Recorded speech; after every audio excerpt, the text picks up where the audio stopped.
This is Angela Grayson from the Loving Life Fitness podcast to help others in their fitness journey. All possible. It's time to wake up. Here we go. Hello, everybody. This is Angela Grayson from the Loving Life Fitness podcast, where we talk to others about their fitness journey and things that they've done in their life for themselves and also for others to help people live a better life. Today, we have on the show with us my beautiful niece, Kayla Carr. Hi, Kayla. Hi. So happy you're here today. We have so many questions for you in your journey. Kayla is in the U.S. Navy, and she is an E5. And she also has a beauty, home care, and nutrition business. And she's also a physical trainer in the Navy. Kayla, tell us about your journey here. How long have you been in the Navy? I joined in 2018, so about to hit my 6-year mark. And your rank, E5, what does that mean? They call it petty officer second class, where you get basically enough money, but enough responsibilities where you're not over somebody. You're in a leadership, but you're not in the actual leadership. And how long have you been an E5? Going on 3 years now. 3 years. Okay, so that happened pretty quick for you. Is that normal? No, not really. Because Kayla has drive and determination. Go ahead and give her a challenge. Why did you choose the Navy? The Navy was they came to my high school. They told me about it. They actually tried to push me to like the Army and the Marines because my ISAP score, and I wasn't taking that for an answer. So I kind of just kept pushing myself for the Navy.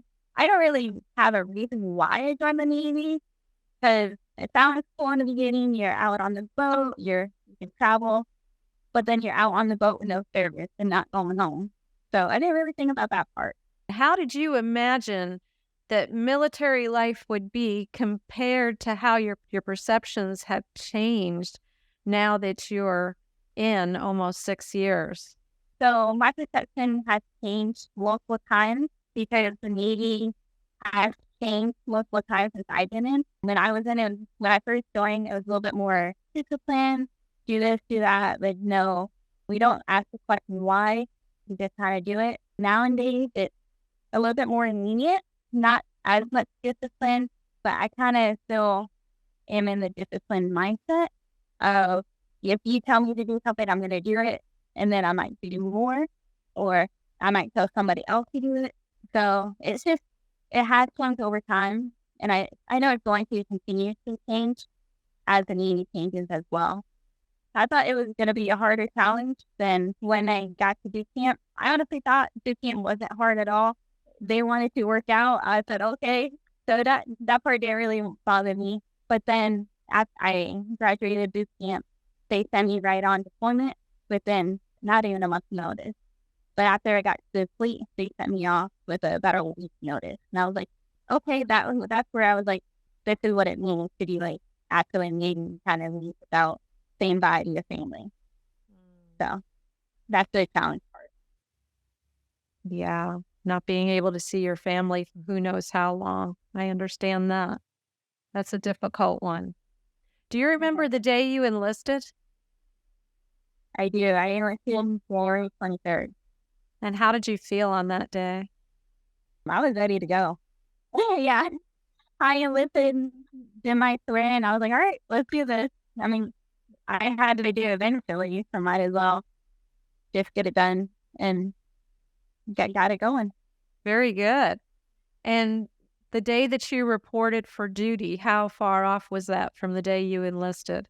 When I first joined the Navy, it was in November, but then, or that's when the first time I swore in was in November, but then I went on vacation in December, and I wasn't supposed to get off to boot camp until May, I believe.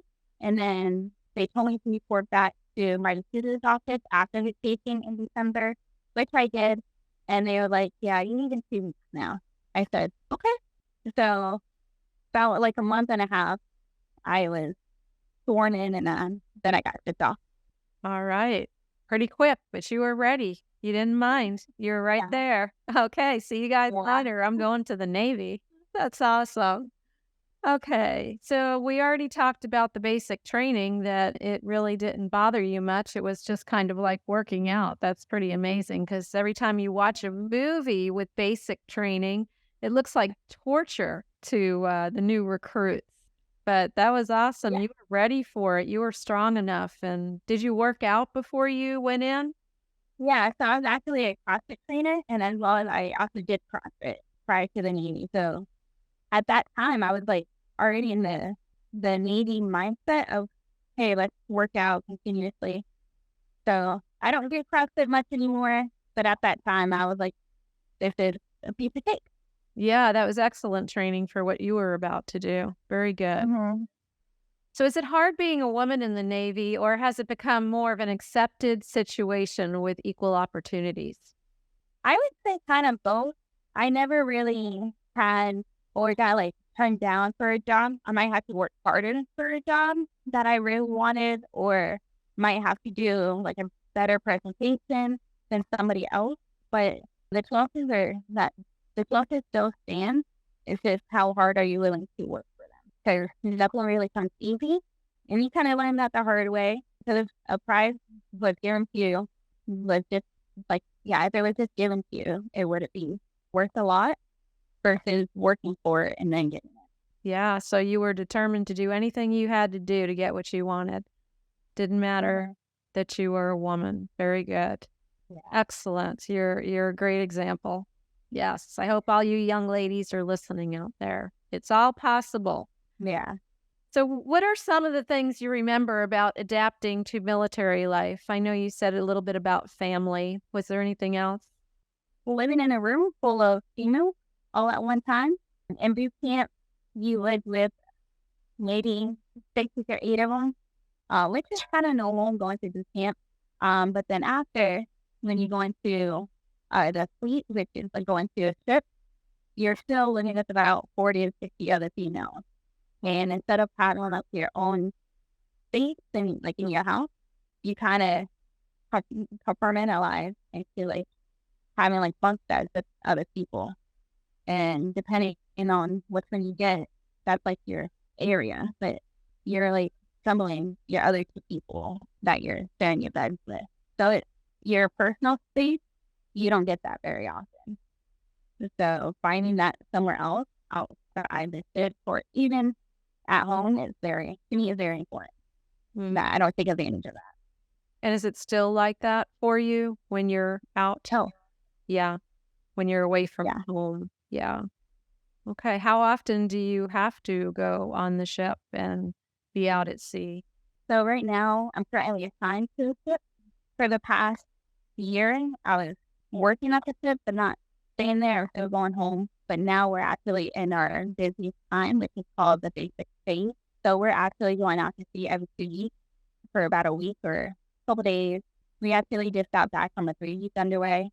It's called the busiest time because we're kind of going out to sea to see what's wrong with the ship and what's broken, to just come back in and fixing the part, and then going back out and doing it all over again until we're fully up and ready to go on deployment, which I won't be there for that time. So how are you able to keep up on your workout regime when you're on duty? So it's just prioritizing your calendar, and I'm very precise with my time and my calendar. And when I'm out to sea, I still work between 16 to 20-hour days. It all depends on what kind of day it looks like. But 30 minutes to 40 minutes in the gym, to me, it's really important. I get to decompress and then recoup so I can do it all over again tomorrow and not bring the bad feeling or what happened the day before into work the next day. But when I am on land, I still try to work out between 3 to 4 days a week. If it's 30 minutes or an hour, it could be in the gym or just me running 2 to 5 miles. If it's something that rejuvenates me and makes me stress free.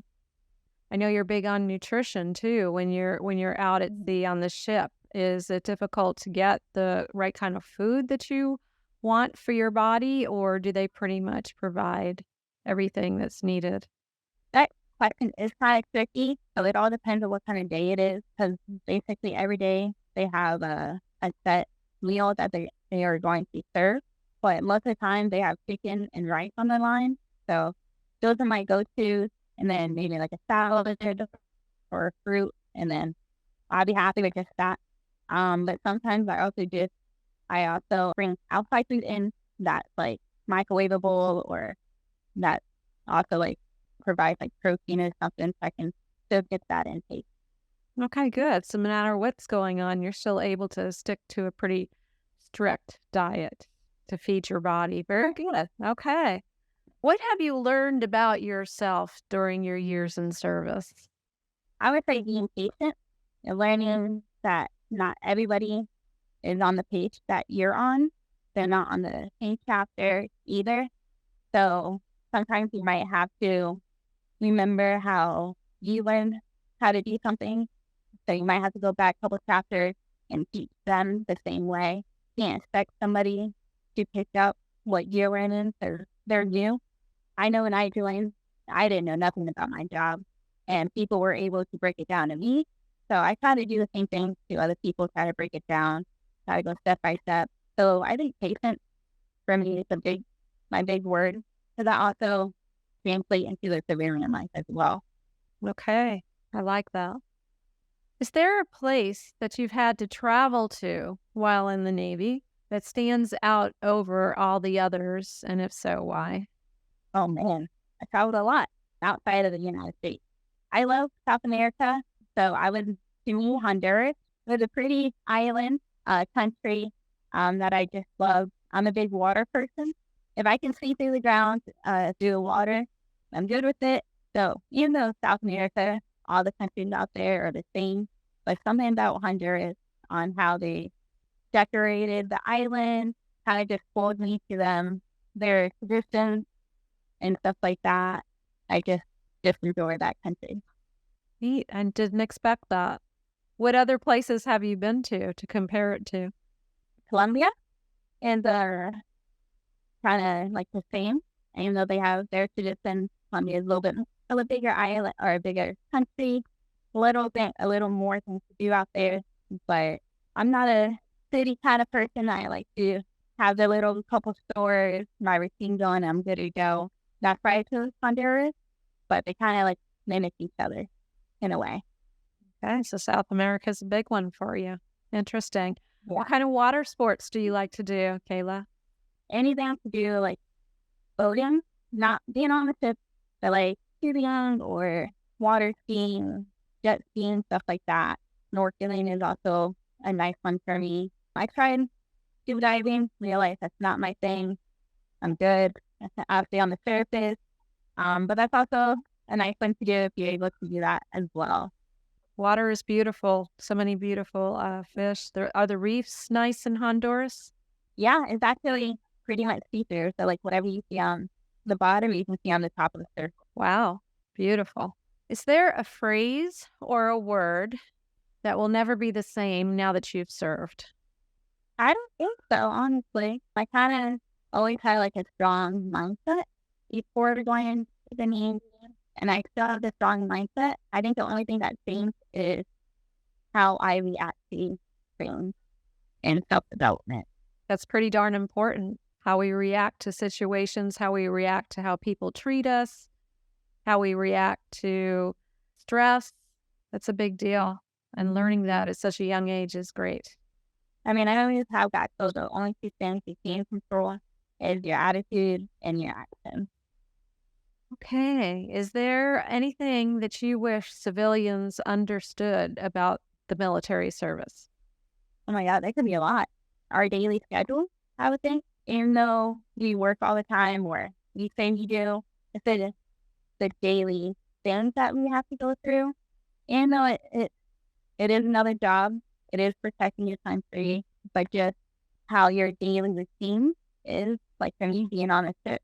Not a lot of people, they're like, oh, we work on a ship, that's great. but actually realizing what time you're going in, what time you're getting out, and your turnaround, and what you have to do doing that within that time being at work, instead of having to break it down to a lot of people that haven't served. It just get a little bit frustrating, but that's where the patience comes in. You're like, okay, they don't know, but just understanding our daily routine, I would say. Yeah, I had no idea that you put in that much time on a daily basis. That's a long day. If we did Yeah. that here outside of the military service, people would call that abuse. Yeah. Demand more money and stuff like that. Really. And we get to pay the same no matter how much work we put in. Like having your own business, really. When people have their own business, they're just on all the time. It really makes you have a new appreciation for people in the service, all the hours that they put in. Yes, definitely. How has the Navy influenced the expectations you have for yourself? First, mentally, then physically. The expectation for myself is, I would say, like, how much I can physically do, how strong is my mindset, because we're all joined for multiple different reasons. But not a lot of people join with having the war mindset or the possible you might get deployed mindset. So with me having that mindset now, or a couple years ago, I kind of retrained my mind into that aspect. It doesn't scare me, so I train myself, but now being able to get deployed at any given moment because of the job I have, you're kind of like, okay, I can do this. You know, y'all get nervous and scared at many times, but it's just having that dedication on why we actually join. You know, to be personal, but you are serving the country. And what about physically? Do you have different expectations of yourself physically, you think, because of the Navy influence, or were you just always driven with your body to be in good health? I always felt like I was always driven to be in a healthy shape, but now a lot more people have a higher expectation because of having the physical trainer label, you can say, above your title. I always feel like if I can do it, or if I'm telling you to do something, I have to do it. I'm not one that just tells you and kind of like, I never done it. And it might work for you, but I never tried it. So I always try to recommend things that help for me to other people. So I kind of always try to be in the ready mindset for anybody. And you have done some tough workouts. I haven't seen them all, but I know you posted some of them, and I'm like, wow, look at that girl go. She is strong. You're amazing. Okay, what is your current job? The actual title is the operational specialist. Broken that down. It's kind of overseeing radar when out to sea. And you like that, huh? For the time being, Yeah. it's not my favorite job, but it is a job that keeps me happy and settled right now. Do you have another one in your sights? Another title coming up? Not at the moment. No. I don't know, but things could change a couple years from now.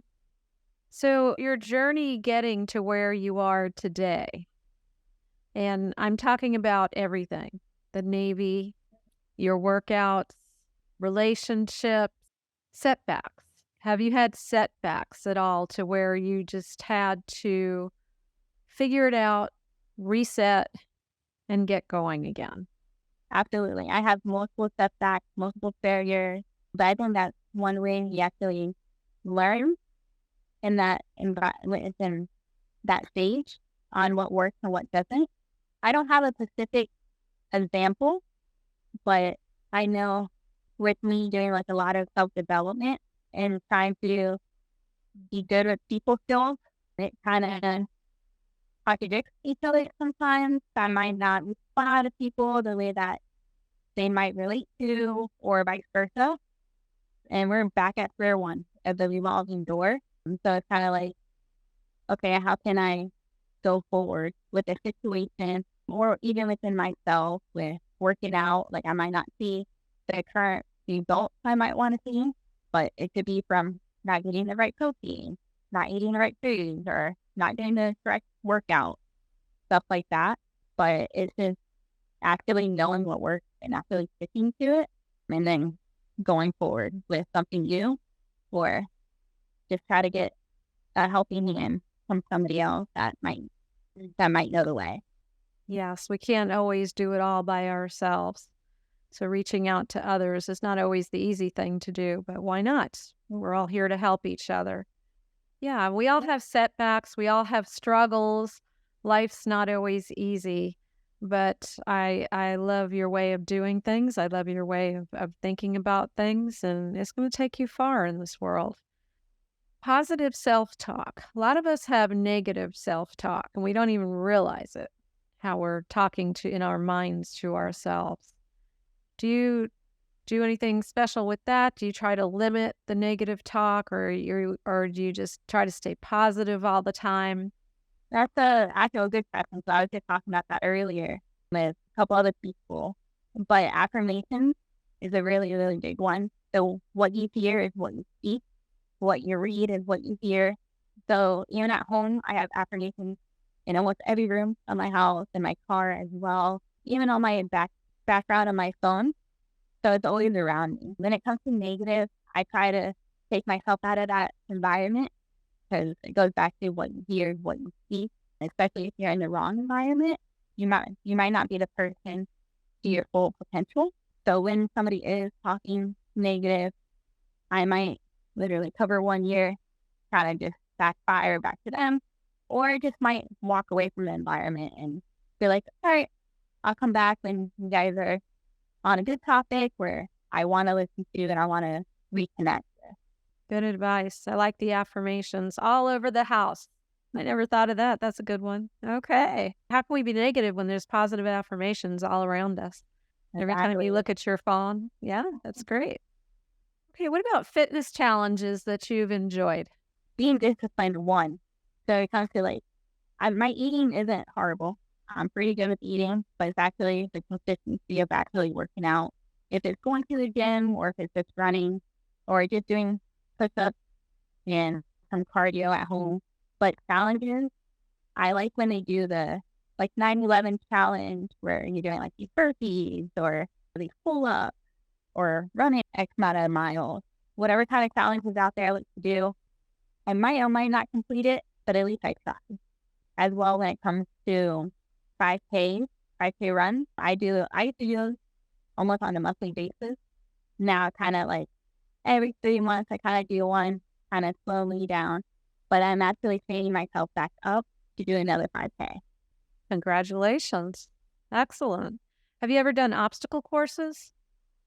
Yeah. So those are actually in the 5Ks as well. Well, Okay. some of them. All right. Fun times. Nice.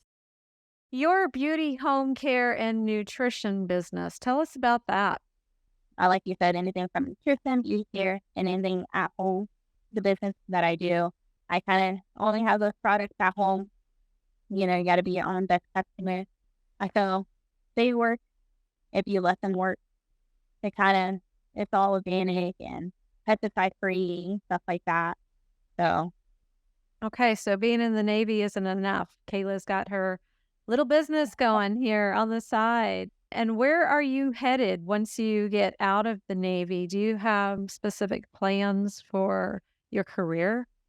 so currently being in Jacksonville, I do plan on re-enlisting for at least 3 years, 3 more years. I kind of do a contract at a time. So I am trying to go back up to Virginia to still do my job, but as an instructor, and then kind of figure it out from that point. So I don't go too far in advance, but I also don't go too little either. But I still plan on doing the Navy, and then on the off time, do my business as well.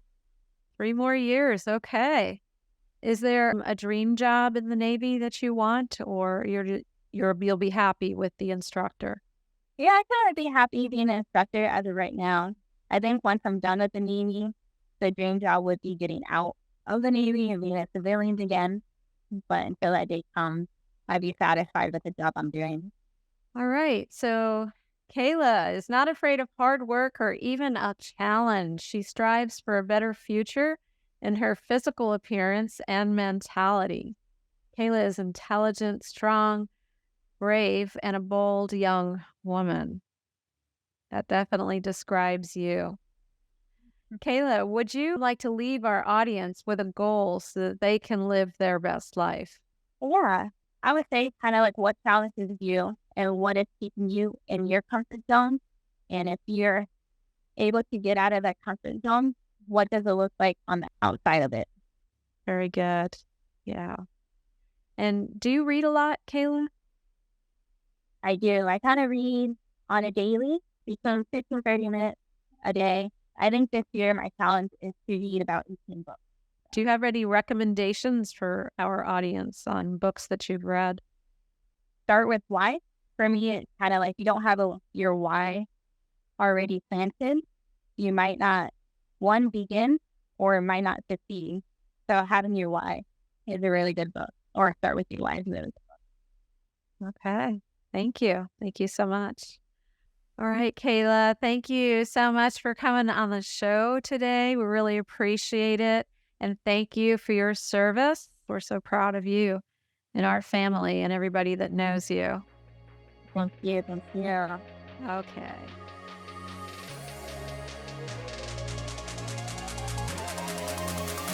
This is Angela Grayson from the Loving Life Fitness Podcast to help others in their fitness journey. All possible. It's time to wake up.